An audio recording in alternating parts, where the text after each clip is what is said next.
Kasi nga, kaming pagkakataon mula pa noon, ah, sa buhay ko mismo hindi sa nagpapalo na naniwala. Sa akin lang mismo.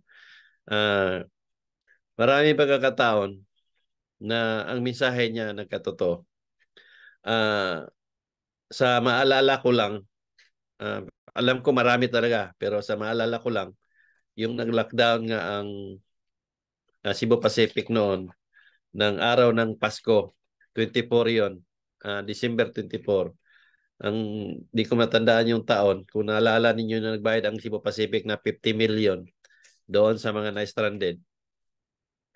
24 yon ng December nangyari. Ngayon, ang flight namin noon, December 28. Ang alam ko December 28 yon. Kasi ang kursada ko sa Bugo, ah, Bugo, ah, sa may Cagayan de Oro, January 3. So ang schedule ko sa biyahe 28, dito galing sa Australia, 28 din ang dating namin. Ngayon, dahil stranded ang tao dahil sa walang flight, ang dami nun. Uh, Dami. ang dami nagtambak sa airport ang mga pasahero. So, kung ibilangin ninyo, 24, 25, 26, 27, 28, 5 araw.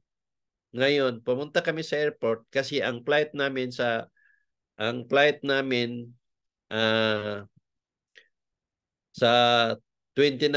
kasi nagbigay ako ng ilang araw na palugit advance para hindi ako manggupit sa araw sa preparasyon sa krusada. Pumunta kami ng 29. Ang sabi pa ni Susan anong gabi may mensahe na nakita ko si Jesus Christ na may papel na hawak na puti at ipinasok niya sa shelf. Ang sabi niya, singit. Ngayon, ang basa ko sa mensahe na yon, sabi ni Susan nung pagising ko, paano yun pa? Walang flight kasi nasa balita na stranded lahat ng walang flight. Sabi ko, kailangan pa rin natin pumunta sa airport dahil nga sa rebooking. Hindi natin pwedeng hindi tayo pupunta. Paano natin mamaya may flight? Kasi yun ang flight namin ng 29. So, ang sabi ko may mensahe ang Diyos na singit. So, pupunta pa rin tayo. Malay natin na may flight sa na yon, yung flight sa oras na yon. So, kamakatuwid, nagpunta kami ng airport. So, ang daming ng tao doon. Ah, Kahit nag-alala ako na ano mangyari dahil nga, isipin ninyo, 5 araw pa, may nandoon yung mga pasaherong na stranded. So, habang inaayos namin yung mga flight, kami mga nagpa-rebook, nakapila kami sa pilahan. Ang meron pa akong muntik masira na pare kasi gusto ko mag-share doon sa lalaki na sundan namin. Napansin ako ni MJ na parang nanggigigil ako na mag-share. Siniko ako ni MJ. So hindi ako nakapagsalita talaga. Malapit na kayo pangatlo yata yun no? Pangatlo o pangalawa. Lapit na. Oo, malapit na kami sa counter. Nagsalita ngayon yung lalaki. Sabi niya, saan kayo? Siguro sa Cagayan. Sabi, kayo. Sabi niya sa Cagayan, sa Cagayan din ako kasi meron akong gagawin. Binanggit niya yung words na ginagawa ng pare. So ngayon sabi ko, pare ba kayo? Sabi niya, oo, pare ako, taga Pampanga. So siniko ako ni MJ uli. Kasi pare pala siya. Kasi mag-share sana ako na may krusada ako sa Bugo. Ngayon sabi niya, ay hindi na ako tutuloy. Kasi alanganin na. Ah, Umuwi na lang, babalik na ako sa Pampanga. So nung umalis yung lalaki, pingintuhan namin ni MJ, tungkol nung pare pala yung sa harap ko. Kaya pala napigilan ako mag-share. So ngayon, nung kami na sa counter, siyempre, sa haba ng araw, hindi ko ni-expect na mahabol ko yung kursada, ang Pizza 3 sa January. Ngayon, pero positive ang ano ko na maabutan ko dahil sa mensahe ng Diyos na singit. Ngayon, pagdating sa counter, tinignan niya yung passport, yung ticket namin.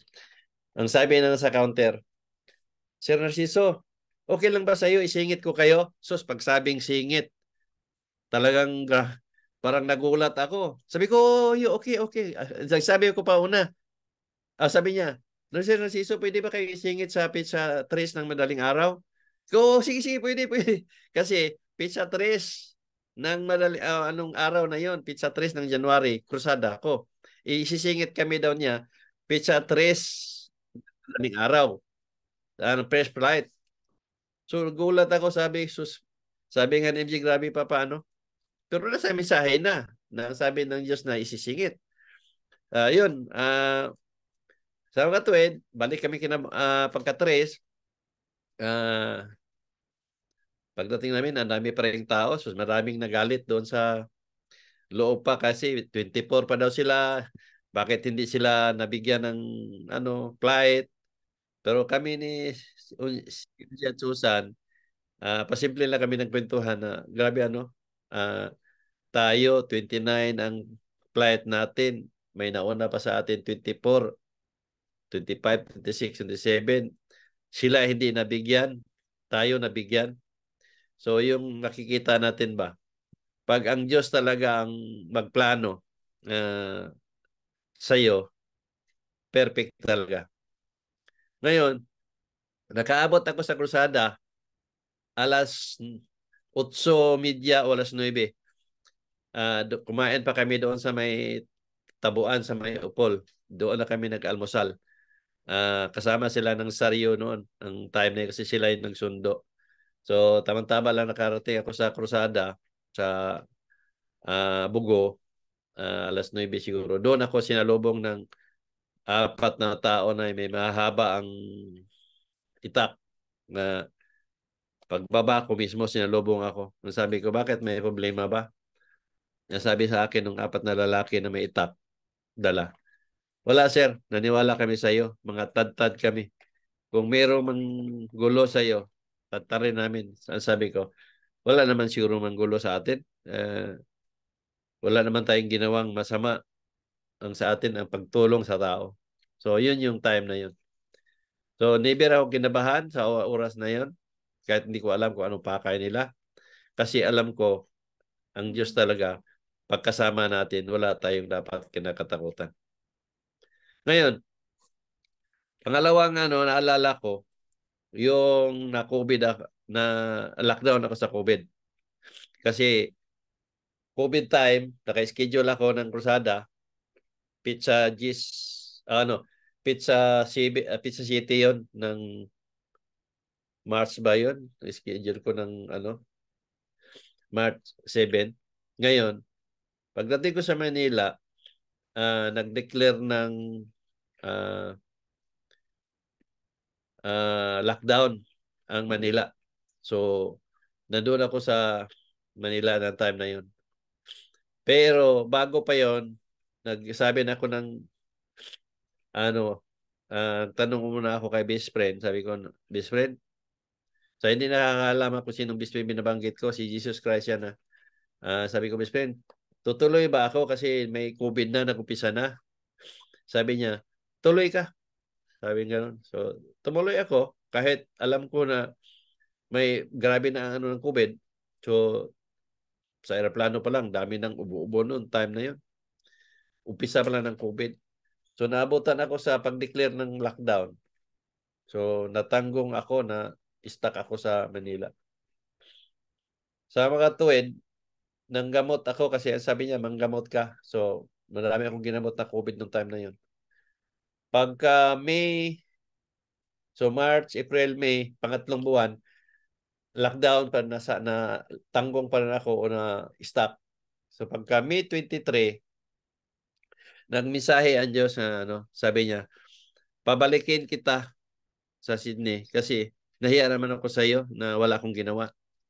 Ngayon, may senaryo yon na umangkit ako sa parang ako na parang nakulong ako ba sa sa hukay. Tapos may poste, umakyat ako sa poste. Pagdating ko sa taas, yun nga, ang sabi niya, hiyam ako, wala akong ginawa. So binigyan niya ako ng room number na 193 man siguro yun, ang room number. Ngayon, kung basahin ko yon, room number ng hotel yon. Pero wala pa akong ticket. Ngayon, tinawag ko sa kapatid ko, yung nasa Tagulwa, na may mensahe nga, may room number na. Sabi ko, paano kung magkaroon ng room number? Wala pa nga ako ticket. Tatawag ko kay MJ kasi nandito naman sila sa Australia. Sabi ko na, may mensahe kasi na pabalikin ako sa Australia kasi lockdown. Di ko alam kung hanggang kailan to. So, tumawag si MJ sa immigration. Tumawag siya sa Philippine Airlines. So, wala daw available na flight sa repartition.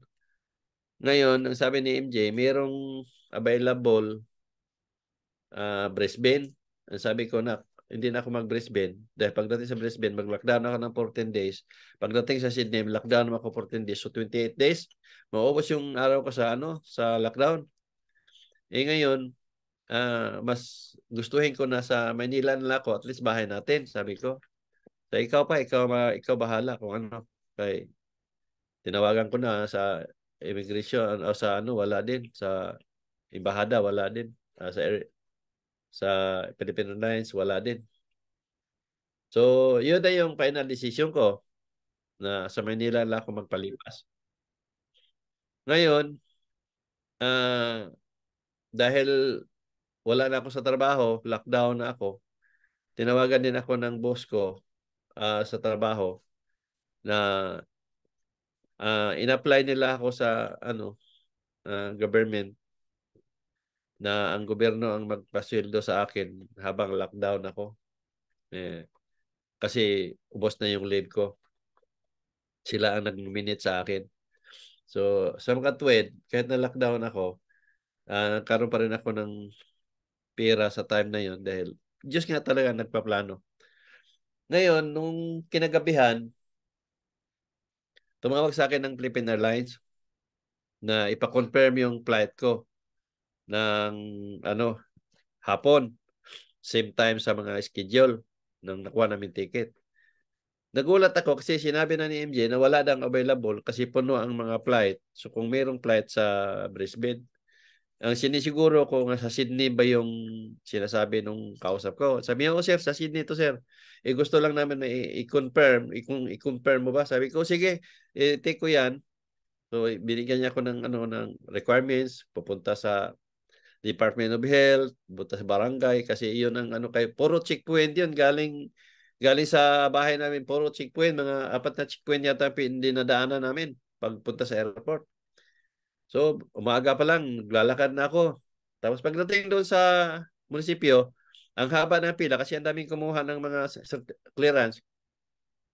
So, swerte naman dahil mayroong kayong nasa frontis, sabi, sir, baka nagmadali kayo. Sabi ko, ang flight ko talaga, kailangan ko maalis sa bahay ng 1:00. Kasi flight ko na mamaya. Sabi niya unahin natin si Kuya. So, inuna ako. So, sa mga tuwid, nakabalik ako sa bahay, mga 1:00. Tapos dami pang papel no na asikasuhin. Yun. Daling sabi, biyahe ko ng airport. Sa lahat ng checkpoint nga inadaanan namin, wala talagang sumita sa amin. Tuloy-tuloy kami lampasan ang mga checkpoint. Tuloy-tuloy. Sa kadamihan, tinitingnan yung mga galing sa barangay, galing sa Department of Health. Pero sa akin, walang tinitingnan na papel. Sinisinyasan lang kami ng mga police na pag naman, tuloy-tuloy. So, tuloy-tuloy kami. Pagdating sa airport, meron kausap na taga Laguna. Ang sabi ko, saan kayo? Sa Sydney, sabi niya. Sa Sydney ako pero sa Brisbane ako. Stranded ako sa mag-lockdown, ako sa quarantine ako sa Brisbane dahil wala nang available na flight sa Sydney. Kailan ba kayo kumuha? Sabi niyo 5 days before pa. Ganun ba? So ngayon pumasok sa isip ko, si MJ kausap lang nung umaga. So, ibig sabihin, paano ko nagkaroon ng flight na tinawagan ako na pa-penalize na mayroon pa lang nauna sa akin ng 5 days. Isipin niyo yon. 5 days sana nauna, hindi siya nabigyan. Tapos ako, si MJ nung umaga, tumawag, ang sabi wala na. Pero paano nangyari na kung nabigyan ako ng pinakonfirm sa akin na meron talaga akong papel na maka-apply at makabiyahe ba ako ng kung wala akong papel na pino-forward. Kaya sabi ko sa Philippine Airlines, tawagan yung anak ko kasi siya nag-asikaso lahat ng mga paper niyan. O sige, sige sir, wala problema. Tawagan namin si Miri kasi si Miri ang kausap namin. So tinawagan si MJ, naayos lahat. So makatuwid, nakabalik ako ng Sydney. Ngayon, pagdating namin sa airport, tahimik ang airport. So parang akala mo mga kriminal o ano ba ang feeling mo sa ano, talagang guarded me galing sa aeroplano. Maraming pulis yan. Tapos nasa bus kami, 4 na pulis ang nasa bus gwardiya. Dinala kami sa hotel. Hindi ko alam kung saan kaming hotel. So, dinala kami sa hotel sa city na malapit sa tirahan namin sa yung Sofitel. Alam niyo kung sa anong room number ko? Kung anong room number mo sa mensahe na 193. Wala pa akong ticket ha. Paano nangyari yon? Na meron na akong room number na wala pa akong ticket. So kung isipin natin ng mabuti yon, hindi natin pwedeng pagkakataon o tsamba-tsamba kasi nga isa mga circumstances na yon, ang daming mga masabi natin na imposible naman talaga na mangyari yon. Ngayon, mayroon pang mga himala na dumating nun. Sabi kasi ng Diyos na manggamot ako. So na-lockdown ako ng 14 days, quarantine. Alam nyo naman ako, sipunin. Hindi ko naman pinagkailayan. Allergy ako. Halos na lagi ako may sipon. Kaya magtanong sa akin, hindi po kay sir, huwag kayo magtaka. Magtaka kayo kung wala akong sipon. So ngayon, mayroong ano yan, nurse every morning, mukatok sa'yo, tatanungin ka, wala bang symptoms, wala bang sipon, pigilan ko talaga na maghingos-hingos ako. Ikaw, wala. Kasi, baka naman pag sinabi ko, ano naman ang gagawin? Mga swab test, mga ano pa ba, daming ano. So, alam ko naman na okay ako. Ngayon, nanggamot ako noon. Kaya 14 days, hindi ako na board sa hotel. Kasi nga, nanggamot ako, dami ko rin ginamot noon ng mga COVID, nagsigalingan din. At saka, libre ako ng pagkain, sobra-sobra ang pagkain. Talagang todo ang almusal, tanghalian, tapos meron pa akong mga wine. So, libre. Tapos, libre pa lahat ang pagka-quarantine ko. So, wala akong binayaran. Ngayon, paglabas ko after 14 days, paglabas ko, nag-announce ang government na lahat ng na-quarantine may bayad na 3,000. So sabi nung Australian sa akin, sa trabaho, nurse, ang swerte mo. So bakit? May bayad na ngayon ang quarantine. Nakalabas ka lang. May bayad na. Okay, tani nyo. Kung hindi Diyos ang nagplano nun. 3,000. Malaki yun. 100,000 yun. Mahigit sa atin. Wala na akong pera eh. So naka-escape ako ng bayad doon sa quarantine. Yung kasama ko, yung kaibigan ko, nung way sa Pinas, ako na lockdown din siya, nagbayad siya ng quarantine niya. So, yun nga, sabi ko na yung kasabi nga ng Diyos, nahiya naman ako sa iyo na wala akong ginawa. Kaya sa ginawa ng Diyos sa akin, sobra-sobra ang biyaya na yun. Kaya itong nangyari ngayon na mga mensahe niya, pinapakita lang niya na ang Diyos ay buhay. Dahil yun nga, nakikita niya na si Susan na alis, nilipat pala yung wallet niya sa isang bag. Ngayon, pag alis nga namin, yun, magkaroon kami ng problema. Pero kung naalala naman ni Susan yun, hindi ko masabi na totoo ang mensahe ng Diyos. Pero nag-isip ako, paano mangyari na wala naman akong credit card. So yun pala, credit card kasi, ang binabayad namin sa taxi, credit card palagi yan. Ngayon, yun yung masabi natin na buhay talaga ang Diyos. Ang Diyos marunong magpaalala sa tao. Hindi lang alam ng tao kung paano talaga ang Diyos. Kung ano ba talaga ang Diyos. Pero ako mismo, nagsasabi, ang Diyos ay buhay. Kaya kailangan ang Diyos mahalin natin ng walang kapalit. Dahil siya ang tagapagligtas, siya ang tagapaglikha. Kaya mahalin natin ang Diyos na walang kapalit. Ang kaibahan lang sa inyo, naniwala kayo ng Diyos, pero ang nangyari, pinahintulutan ninyo ang Diyos na pagkakitaan ng mga pare at pastor ninyo. Kaya kahit kailan, nawawala ang paniniwala ninyo. Hindi totoong naniwala kayo ng Diyos. Kasi kung naniwala kayo, dapat ipagtanggol ninyo ang Diyos na pinagsamantalahan at pinagkakitaan ng mga pare at pastor ninyo. Tanggalin mo yun kasi sigurado yan. Isa yan sa mga maninira. Sayang yung mga pangaral natin, mensahe ng Diyos na pinagtanggol natin ng Diyos na buhay. Pag na-accept natin yan, sigurado hindi ito maion sa sa live. Sa Facebook, mawala yan lahat. So, yun. Ang ganda ng ano na yun. Ang mensahe na yun na para sa lahat.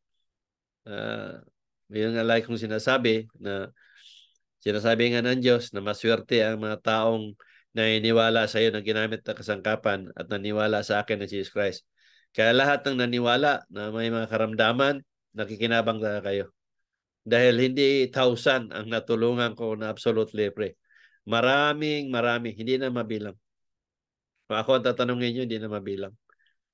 Yung mga nagtestimony, yung ginamot ko sa online, karamihan. Pero yung ginamot ka sa krusada mismo, marami ang hindi nagtestimony. Ang iba, screenshot lang, sa chat lang, o sa post lang.